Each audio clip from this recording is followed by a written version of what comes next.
반갑습니다. 2021년 소방승진 위험물 안전관리법을 맡은 엄기철입니다. 먼저 본 수업에 들어가기 전에 여러분들이 목표하는 방향에 대해서 조금 설명을 드리겠습니다. 먼저 위험물 안전관리법은 법령 3과 4에 지금 출제가 되고 있습니다. 소방 전술 쪽에 보면은 하재 분야의 소와 약재편의 위험물 성상 및 진압 이론이라고, 여기도 위험물과 관련된 문제가 출제되고 있습니다. 여기서는 소방교 시험은 제외한다 했으니까 장으로의 시험과부터 시작되겠죠. 자, 문제 수를 매년 보면은 법령 3과 4에 각 25문제가 나오는데, 그 중에 위험물 안전관리법은 해마다 조금 틀립니다. 12문제, 작게는 12문제, 많게는 16문제까지도 출제가 되고 있습니다. 문제 형태는 사지 1선택형으로 하고 있고, 정답의 위치는 보통 요즘은 1, 2, 3, 4를 찾는 것을 하고 있습니다. 과거에는 A, B, G, M 이렇게 했는데 요즘은 1, 2, 3, 4 중에 찾도록 하고 있습니다. 출제 기준은 과목 전반에 걸쳐 고르게 출제해라고 하고, 정답은 확실한 것 하나만 선택할 수 있게 하고, 객관적이고 타당성 있게 출제한다. 그리고 출제 때의 주의사항은 기존 출간된 문제집에 수록된 것과 동일한 문제를 피한다. 그리고 최근 학교 등에서 출제된 것과 동일한 문제를 피한다. 이렇게는 하고 있지만은 실제로 내용이 한정되다 보니까 유사하고 비슷하고 이런 문제가 많이 나올 수밖에 없습니다. 그래서 좀 기출 문제라든지 문제집을 좀 많이 봐야 되는 문제가 이런 데서 나옵니다. 그리고 주관적인 내용이나 학설에 관한 내용은 가급적 피한다고 합니다. 그런데 법령에 그대로 나오는 문제 외에 실무적인 요소가 나오는 부분이 또 있기 때문에 이런 부분도 나올 수가 있습니다. 자, 난이도를 보면은, 난이도는 이렇게 상을 20%, 중을 50%, 하를 30% 내으라고 하지만은 출제위원이 있고 그 문제를 또 모아가지고 선별하는 위원들이 있습니다. 그러다 보니까 이 난이도의 비중이 매년 같지는 않습니다. 조금 틀립니다. 그러니까 어려운 시험이 있고 어려운 해, 그리고 어떤 해는 또 시험이 아주 무난하게 나오는 해도 많이 있습니다. 그래서 매년 일률적이지는 않습니다. 그래서 매년 이렇게 구성을 보면은 하 30%, 그러니까 쉬운 문제의 30%는 그냥 단순한 법령의 조문에 충실한 겁니다. 그리고 중 50%는 법령과 관련된 법령하고 거기에 따르는 그 별표죠.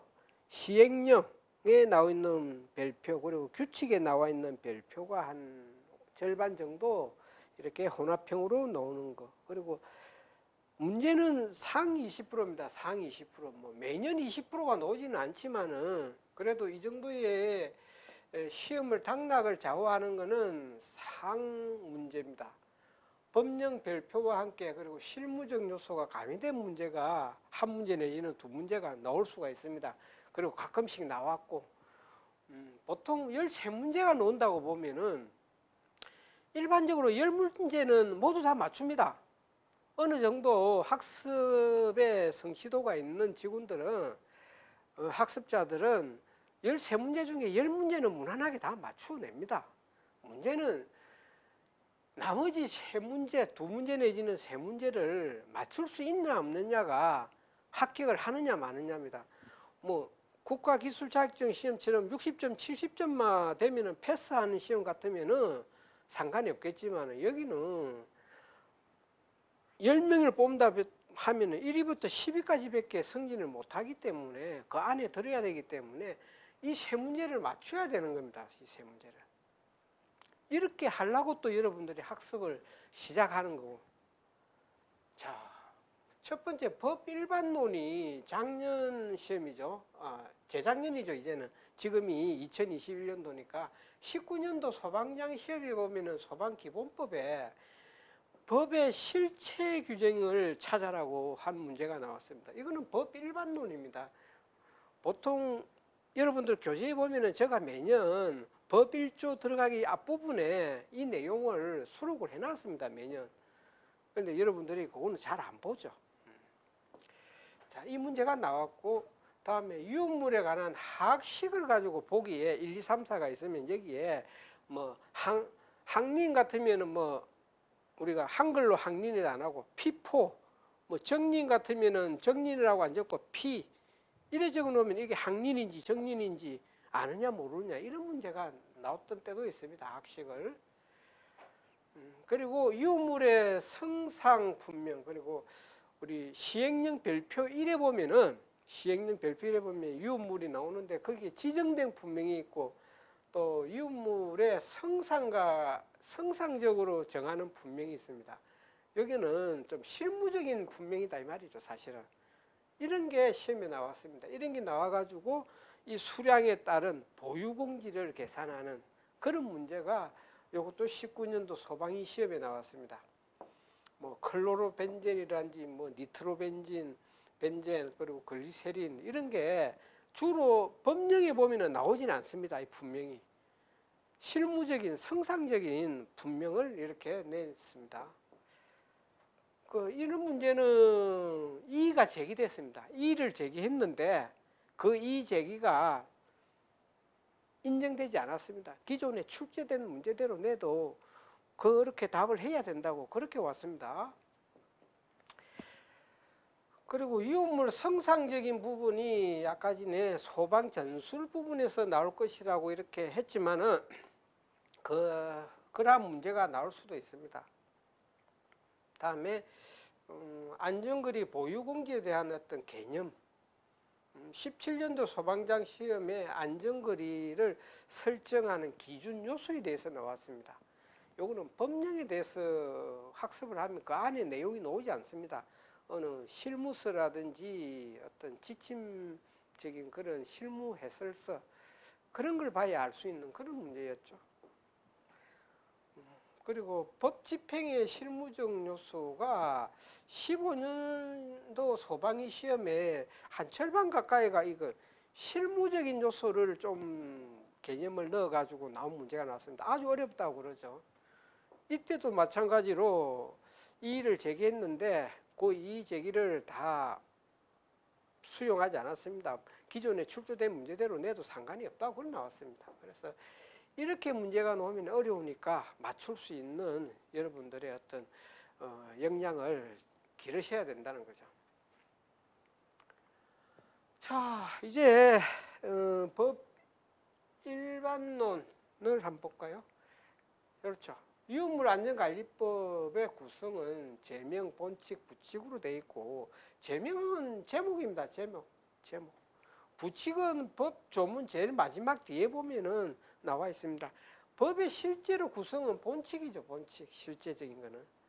여기에 보면은 총칙, 실체 규정, 보칙 규정, 벌칙 규정으로 이렇게 유물은 나눠져 있습니다. 그래서 총칙은 법 1조부터 5조까지가 총칙이다. 그래서 이게 제1장이다. 2장부터 5장까지가 이 법의 실체 규정이다. 본칙 중에 실체 규정이다 이 말이죠. 이런 식으로 유물안전관리법을 구성하고 있습니다. 이게 19년도 소방장 시험에 여기서 나왔습니다. 여러분 교재에도 다 구분을 하고 있습니다. 그렇게. 그리고 보통 유물안전관리법 이렇게 법이라고 하는 게 있고 또 우리 소방과 관련된 법에들이 법률이라고 이렇게 나온 게 있습니다.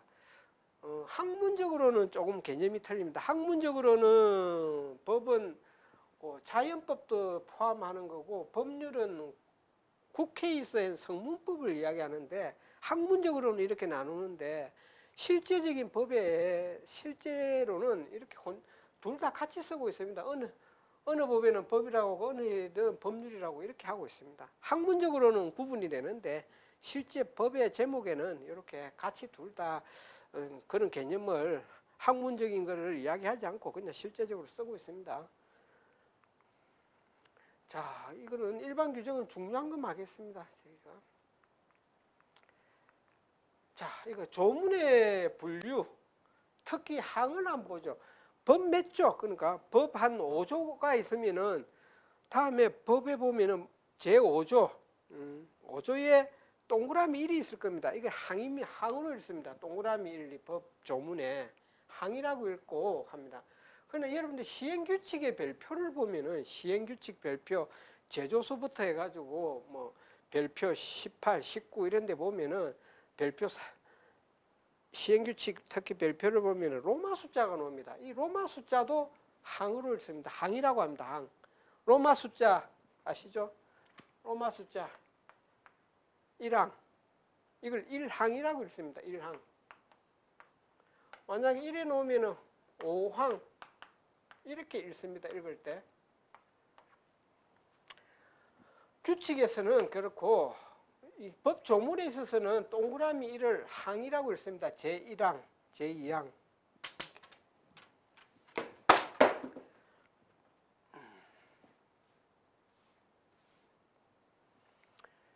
이렇게 해주시고, 자, 문장이 하나로 된 문장이 있고 법문에 또 두 개로 된 문장이 있습니다. 그때 보면은 어떨 때는 전단, 또 어떨 때는 후단이라고 되어 있습니다. 또 어떨 때는 본문 단서 이렇게 읽을 때도 있습니다. 법 조문에 무엇법 몇 조, 뭐 후단에 의한다, 뭐 또 단서의 규정에 의하면 뭐 어떻게 한다, 그렇게 나와 있을 때가 있습니다. 그때 만약에 첫 문장이 끝나고 그 이어 문장이 이 경우 이런 식으로 노는 것은 이 첫 번째 이 앞에 있던 문장을 보완한다 합니다. 더 보완을 시키는 문장이고, 만약에 이 앞에 문장 뒤에 다만 단 그러나 이런 게 놓으면은 서로 대립되거나 예외적인 거나 또 앞에에서 무엇을 제외하긴 한다는 그런 의미의 뜻입니다.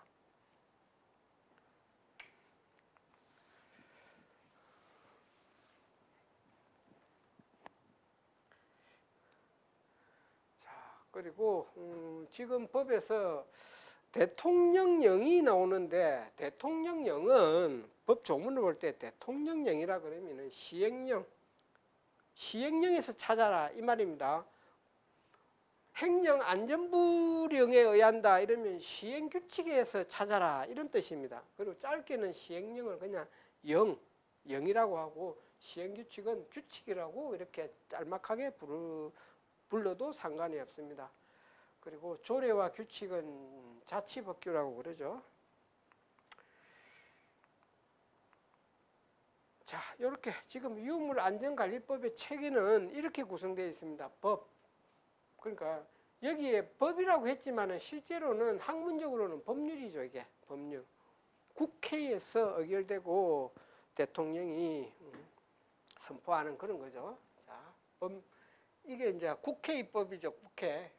그러니까 성문법의 개념의 법률입니다. 실제로는. 그러나 실제로는 그냥 막 법으로 쓰지만은 학문적으로는 법률이다.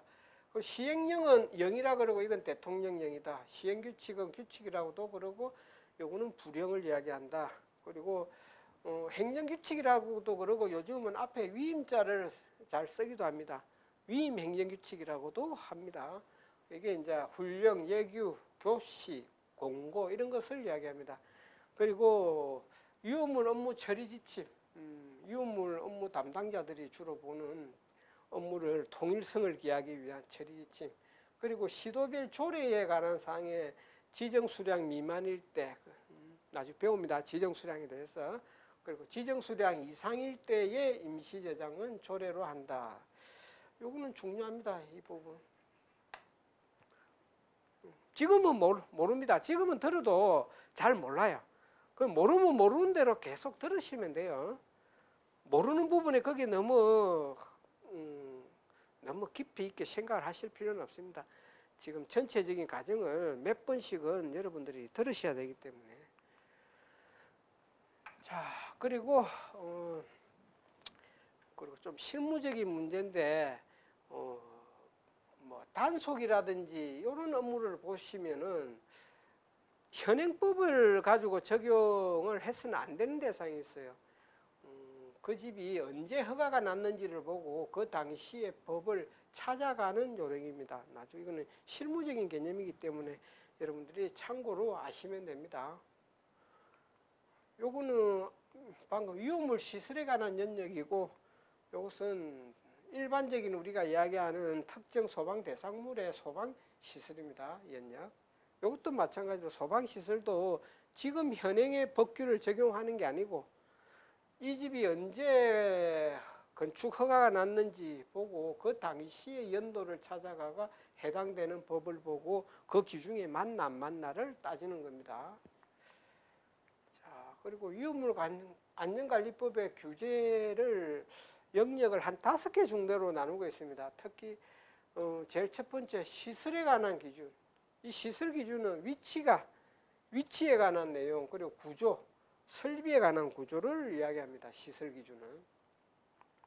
행위 기준. 자, 이거는 행위, 저장하는 행위, 취급하는 행위, 운송, 운반에 관한 행위에 대해서 규제를 하고 있습니다. 자, 여기서 운송과 운반에 관한 개념을 혼돈을 하시면 안 됩니다. 운송은 이동 탱크의 개념이고 운반은 일반적인 이동 탱크 외에 차량에 관한 개념입니다. 그래서 용어에 대해서도 확실하게 구분을 해 주셔야 됩니다.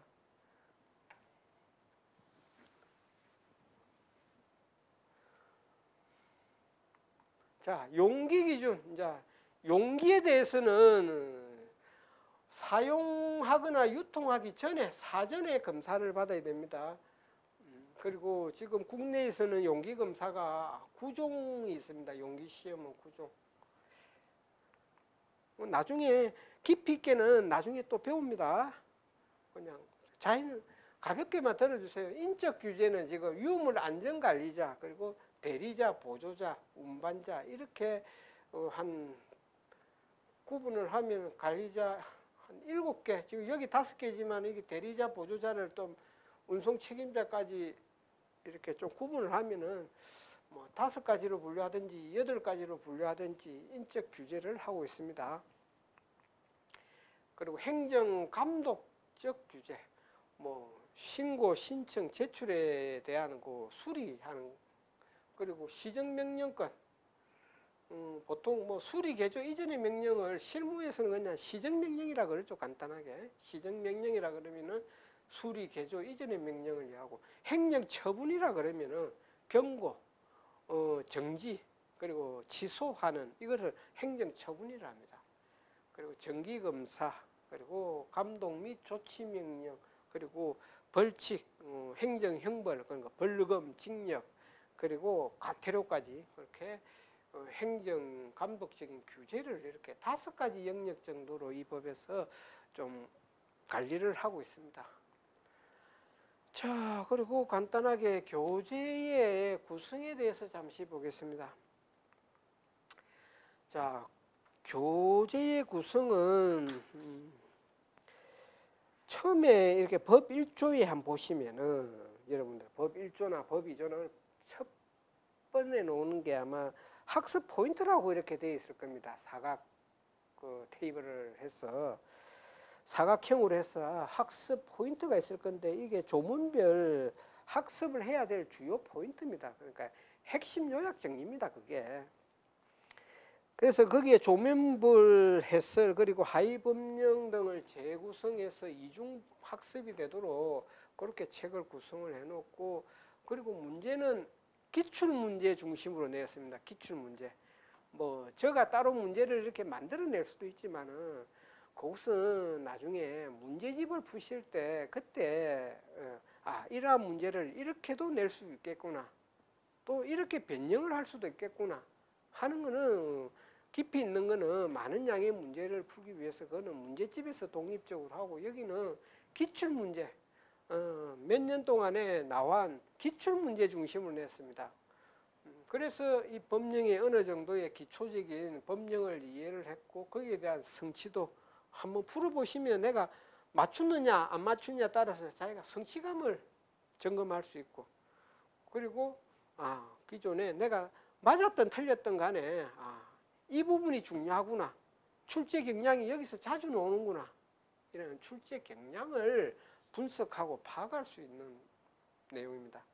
그리고 나중에 제8장이죠. 여러분들 교재 제8장은 기술적인 부분입니다. 기술기준이라 그러는데, 제조소 등의 기술기준이라 그러는데, 위치, 구조, 설비에 관한 어떤 기술상의 기준을 이야기하는데, 여기에 보면은 좀 표가 많이 나올 거예요. 상호 비교를 많이 해놨어요. 여러분들 학습을 서로 좀 비교하고 서로 간에 조금 이렇게 보완을 하기 위해서 서로 비교하는 그런 표가 많이 수록되어 있습니다. 그래서 학습 정리표가 많이 나와 있다는 거죠. 그래서 이렇게 하고, 여러분들의 교재를 보실 때 지금부터 한 5번 이상 정도는 여러분들이 그냥 몰라도 그냥 자꾸 보셔야 돼요. 그런다고 해서 교재를 보실 때 모르는 파트가 분명히 생깁니다.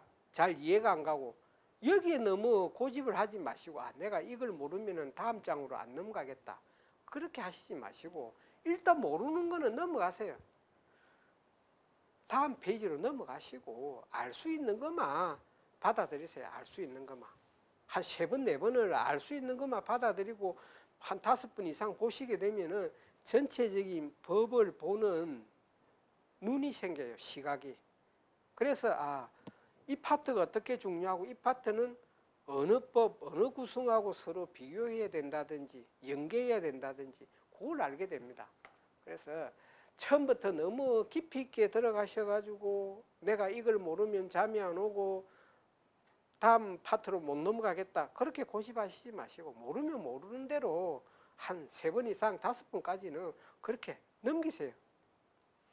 그렇게 빨리빨리 몇 번을 보는 게 중요합니다. 법을 시작할 때는 내가 처음부터 끝까지를 뭐 좀 반풍수 같지만은 뭐 4번이든 5번이든 이 정도의 어떤 그것을 보는 게 가장 중요해요. 그래야 어디에 무엇이 어떤 내용이 있다, 그걸 아는 것에도 중요한 겁니다.